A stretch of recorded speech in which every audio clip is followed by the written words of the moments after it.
Ric Renner alongside the stars of the show, Brian Damaris, and former NBA All-Star Devin Harris. Guys, we're just running out of adjectives to describe Luka. How about that fourth quarter? He was on fire.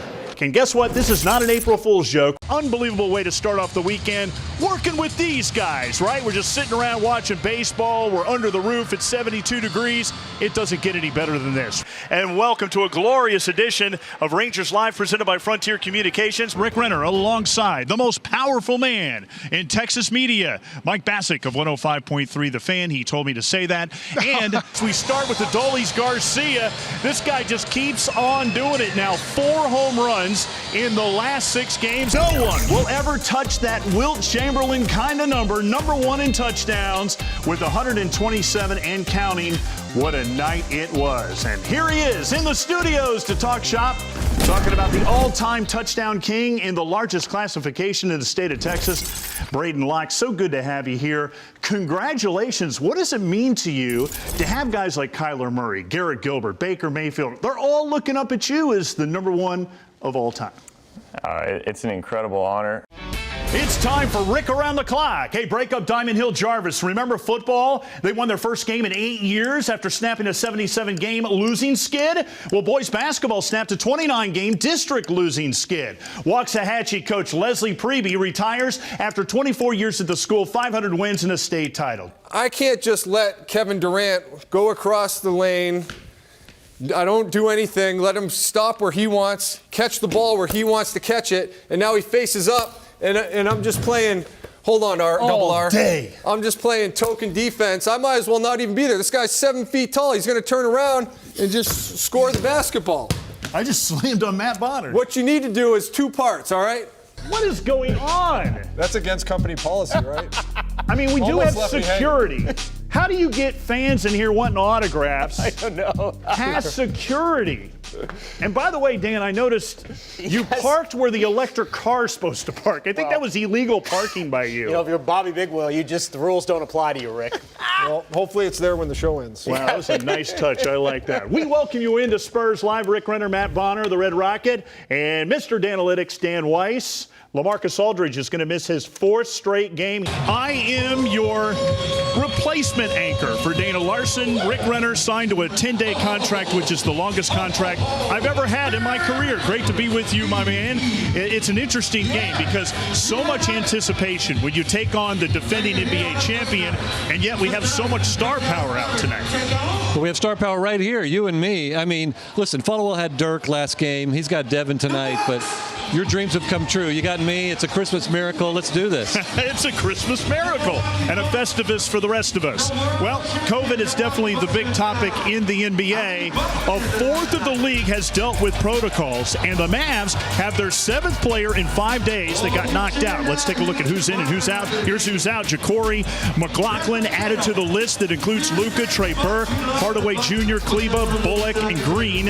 And we've had pretty much 2 a day until today, so maybe that's a positive sign. 2 assistant coaches are also on the list. Let's get reaction from Jason Kidd, who has his hands full, wondering who's available and who he's coaching tonight. There's a lot going on besides X and O's right now.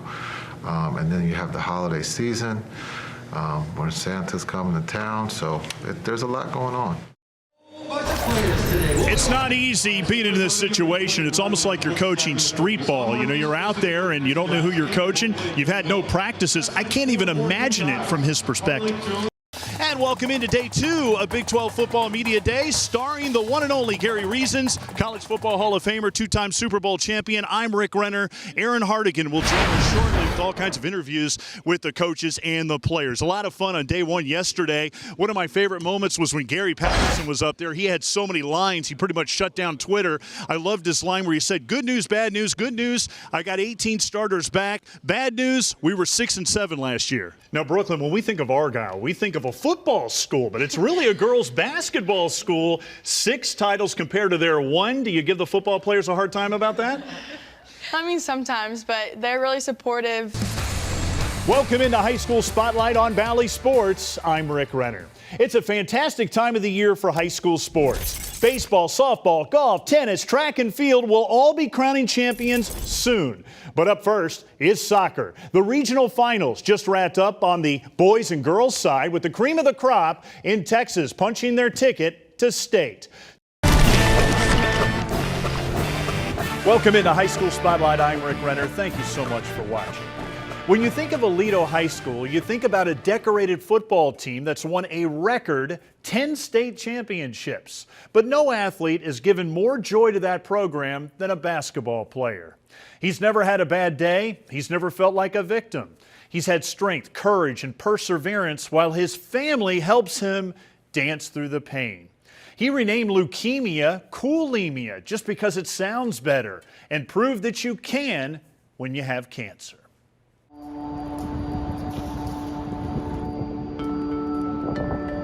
For nearly 2 years, Aiden Yielding starts his Tuesday with chemotherapy. But this day would be different, followed later by a basketball game. Family on three, 1, 2, 3. Family! I use him as an example. I can tell you there's not anybody in any of those locker rooms that can feel sorry for themselves ever. We have living proof every day that somebody has it harder than you do. Here we go, 3! Bring it in!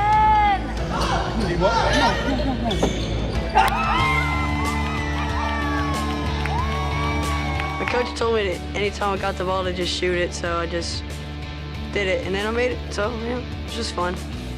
We're smiling and tears, pure joy, pure happiness. It was really great seeing him hit that shot. To see him out there, it's just a super special thing for us. He loves it, and he's just, you know, it doesn't matter what happens at that point, you know, once he gets out there and he starts smiling, it's just a, you know, you can tell the joy he gets from it, you know, so anyway, super cool.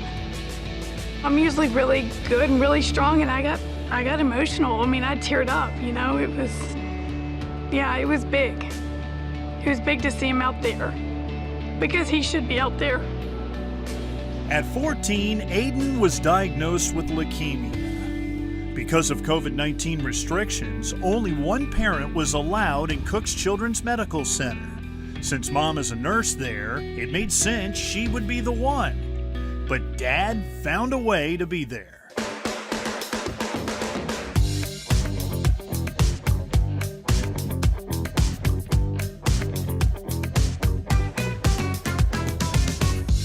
With only one person being allowed up, I sit in a chair for sometimes, you know, 6 to 8 hours. I had a little tree I sat underneath. I called it my office. One day we kind of started, you know, dancing back and forth and that kind of thing, and it kind of turned into a weekly ritual. And back then we were going through a real tough time, and that kind of turned into a kind of a coping mechanism for me. The important thing for me was him to know I was there. That was it. It was funny. I was like, what the heck is this guy doing? In the parking lot, spinning around in circles and stuff. Did you ever think, this guy's not really related to me? Not really. I was like, dang, that's him. Yeah, I know that's him.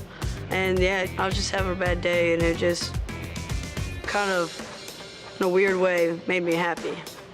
I can never be embarrassed by him. Everyone kind of knows he's a nut job. No offense, but. So do you have any formal education in dance? No. Did you learn this from anywhere? No, we started dancing when we were real young. You know, my mama used to pull us on. We all used to, you know, North Louisiana, we kind of like to shake a leg a little bit, and we all kind of grew up just kind of acting goofy and everything. Some kids would be like, dang, your dad has moves, or dang, your dad needs to practice, or something like that. The Dancing Dad of Fort Worth received global notoriety. Cook's Children's social platforms received over 17 million views from 20-plus countries. Aiden and his dad ended up on Ellen and Will Smith's show. That's the Fresh Prince of Bel-Air right there. They interviewed us, and then someone was like, oh my gosh, you're gonna be on Ellen. And we just laughed about it and joked about it, and then it actually happened, and I was like, wow. Like, after it, I couldn't believe it was real. It started out as Lori's an employee there, and oh, by the way, she's got an idiot husband that dances in the parking lot, and then it just gathers steam, and next thing you know, it just blew up in this super crazy thing. Sometimes you get put in a bad situation, you just gotta find the blessings in it all. There's been a lot of blessings involved in this that we could have never even dreamed of.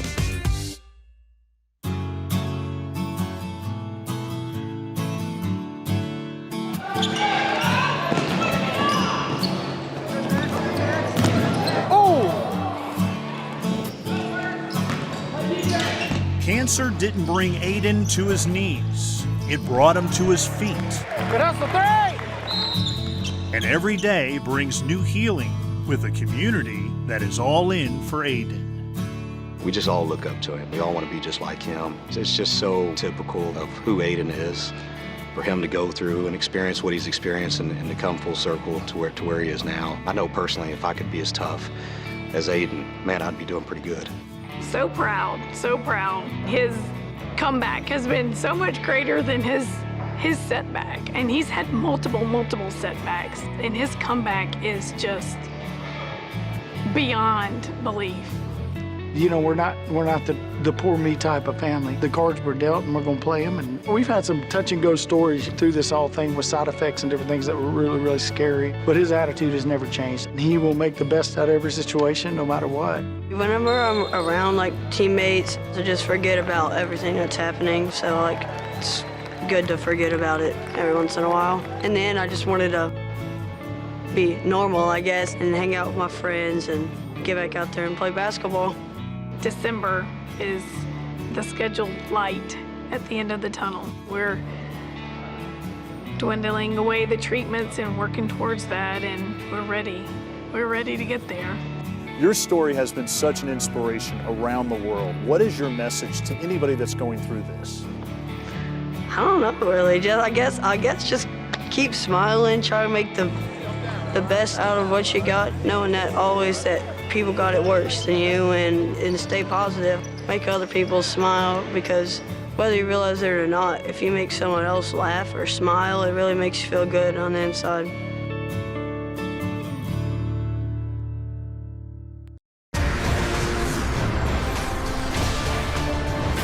Welcome back. The UIL Championship spotlight is now on the Prince of Highland Park. Perhaps you saw big number 32 in the Scots' third straight state championship.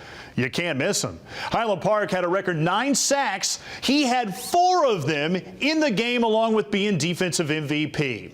He's the most highly recruited defensive player in the country. One day before the playoffs, he received 70 recruiting letters in one day. Alabama, Notre Dame, OU, Oklahoma State, the list goes on, and he's only a junior. Meet Prince Dorba.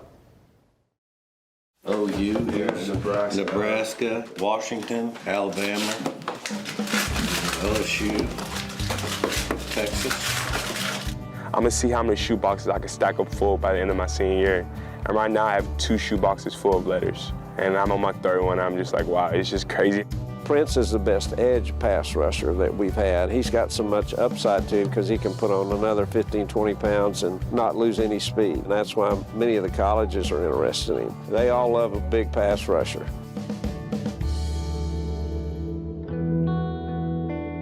Prince Dorba is a long way from his birthplace in the West African country, Ivory Coast. At age 3, Prince, his 6-year-old brother Junior, and their mother fled genocide in a country at war. During the journey, their mother died of illness in a refugee camp. All I remember seeing her getting lifted out to the cart, and the ambulance was just taking her away. With the help of their aunts, the boys traveled over 6,000 miles to the United States and settled in a rough neighborhood in Dallas. It's either you're doing drugs, you're game banging, you're in prison or something else, or you're playing sports. Like everyone in our family chose the sports route because we're trying to make it out. I let Prince walk home that one day. He said, like, I got it. I can walk him after basketball practice. And when he finally came home, I was like, hey, well, like, why are you late? And he told me that he had a gun pointed to his head for his iPhone 5C. And that just clicked in my head that day, like, I have to do something better not for me, but for my little brother. He's like the one who pretty much raised me, like, to be the man I am today. Like, he, like, pushes me.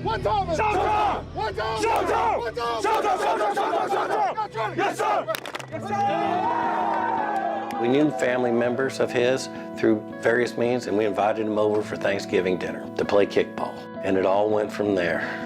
We all went to Thanksgiving that night, and it would just feel like, for the first time in my life, I feel like I was a part of a family, like I had a mom, I had a structure, but I didn't call them mom and dad at that time, but in my head, I just knew like, all right, this is gonna be my parents. I knew one day I was gonna end up with them. And went back to school on Monday, and I just cried. I was like, I wanna go back to Highland Park. I wanna go back, not just because it's Highland Park, but I wanna go back because people love me. I feel like I'm wanted. I don't feel like I'm just another kid on the street. Junior and Prince would spend weekends with the Kilgus family, and then it turned into more. Alfie and Carrie came up to me, and they talked to my aunt DeConte, and it was like, we can take Prince in, he can come to Highland Park, and we can be his guardians, he can come to school here and put me in like a better situation. And I was just like, wow, like yeah, I want to do that like right now. 2 kids from Africa, snowboarding in Colorado with their new family. 4 brothers tighter than blood.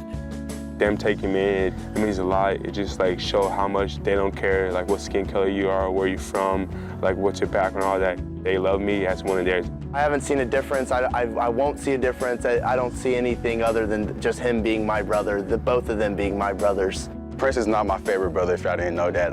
Tyler is my favorite brother, but I still have a bond with Prince. Like, I need to keep him around for some reason. Prince has had to fight some battles, and he's had to go through some tough times to get to where he's at. God put him in a great home with some loving parents and through the church, and he's turned out to be a fine young man along with his older brother.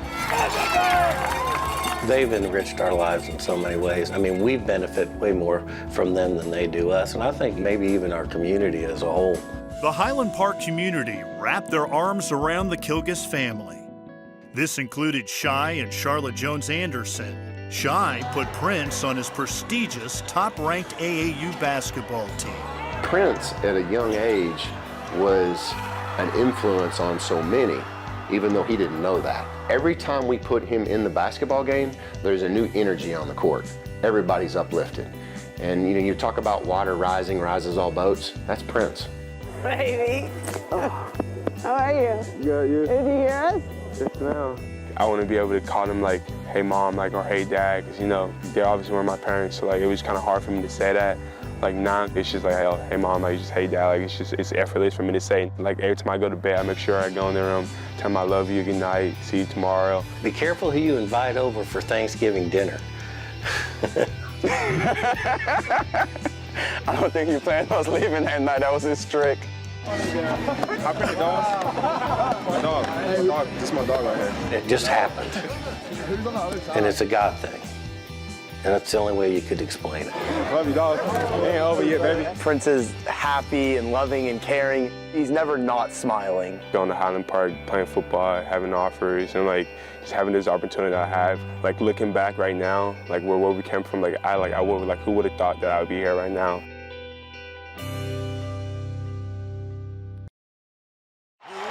Say, can you see by the dawn's National anthem obviously is a very important time for me. I take it very serious whenever it comes on.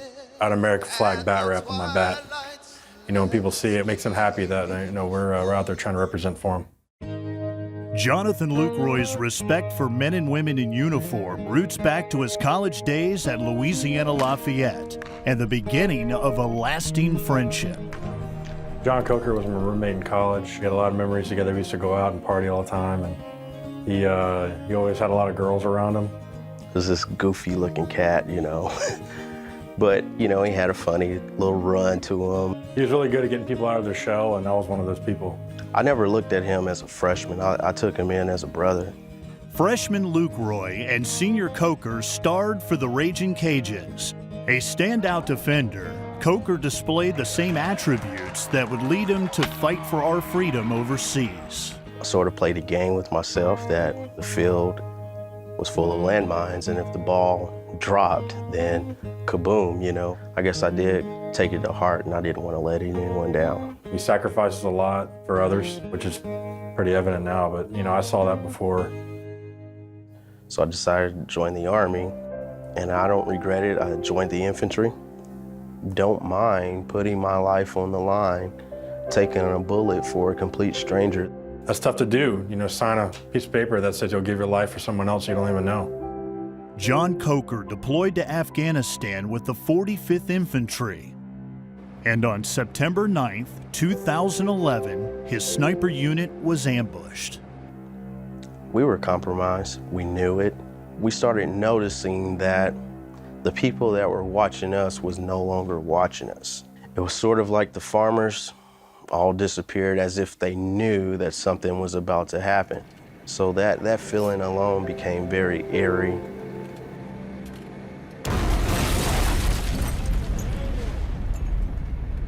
A guy, he comes over the little blown out rubble. I saw the AK-47,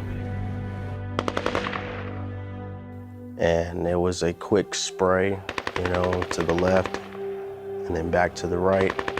I could slow it down in slow motion, you know, and play it out, freeze frame, smell everything.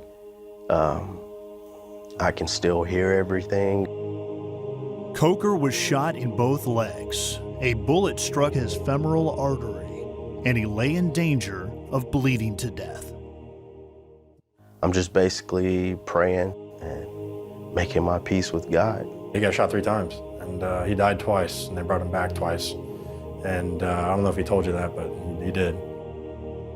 After rescue from the battlefield, John Coker was in a coma for 2 days. And I just remember opening my eyes, and there was tubes all around me. There was a tube down my throat. I remember seeing my leg elevated. I remember looking to my right, and I saw a guy who had one arm. Both of his legs were gone. Doctors saved John's life and legs, but the 45th lost 3 brothers that day. That emotional loss proved to be Coker's most challenging battle. The real pain was the images that was playing out throughout my head. It felt like a dream. Erasing them from my cell phone, like, really hurt, because, I mean, you tell yourself, like, I can never text this person again, you know, or call them. As Coker began his recovery, he received the Purple Heart and a special gift from his best friend. I sent him a whole jersey signed by the whole team. But what was pretty neat about it was the fact that it was his number, and he put my name on the back. And so it really made me tear up quite a bit, you know. That support and that bond continue to this day. I think what I try to do with John is I really didn't want to try to help him, because obviously I can't, but I try to just listen to him. I love him as if we were blood. And he said the same thing. And we keep a conversation, we keep that type of relationship every day. Jonathan honors his teammate and all our military heroes with a symbolic dog tag that he wears every day. When I'm wearing it and I go look in the mirror after a game, even if I have a tough game, you know, I look at it and just kind of keeps me thankful and keeps me humble, and you know, just keeps me grounded. People like myself, civilians, you know, we don't understand the gruesome reality that they lived. There's men and women that die every day, you know, defending our country. For me, I try to honor them as much as I can. I think our country is the greatest country on this planet.